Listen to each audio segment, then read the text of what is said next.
chocolate. Siyempre, ito naman tayo. Try natin ito. Try. Siyempre, lalagay natin siya dito. Sa bed. Try natin siya dito sa my bed. Yan. Yan. Yan na nga, nakakuha na tayo. Sa mga ka-guys, gaganyan natin. Joke lang. Siyempre, pag ay! Ay! Shoot! Nahulog nga.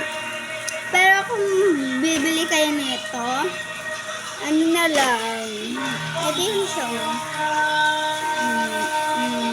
Yan, ganyan yung pangalan niya.